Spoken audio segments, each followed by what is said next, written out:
Do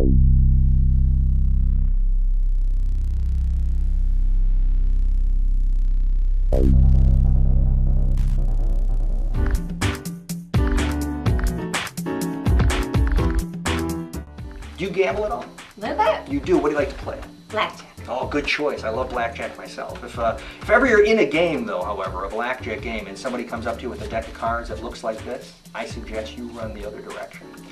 This is a mark deck. I know people don't normally tell you. This has got a tiny little blue spot on the back of the cards. That lets me know what the cards are as they pass by. It's hard to see, I admit, but it's marked in a second way. The second marking is these right here. You see that little 5 of hearts? That tells me that's the 5 of hearts. 2, 5 of diamonds over here. You probably have seen these marks before, but it's the ones on the back that most people haven't seen, and that's the one I'll try to show you right now. As I'm going through, just touch a card for me, whatever one you like. 9 of hearts, and how about another one? You did that so well, how about just one more?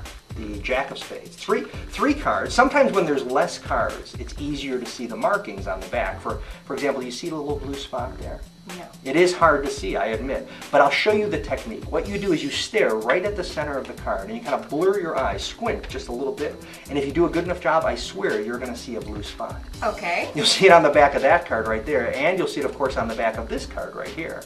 And, of course, you'd see it on the back of this card right here. But the truth is, if you're a gambler or a magician, it makes no sense to have a deck of cards in which just 3 cards are marked. What would make sense is if each and every one of the cards I was using were from a marked deck of cards. I mean, each and every one has that blue die on the back. Now, there is one problem. Let's say you're working for an educated audience. And what I mean by that is somebody who knows about a marked deck. If that occurs, they might come up to you and say, well, Paul, you're not much of a magician, you're not much of a gambler. They'd be wrong. Well, the truth is, they'd be right, because they know I'm using a marked deck, which is why for them, I never ever use a marked deck of cards. Go ahead, check it out.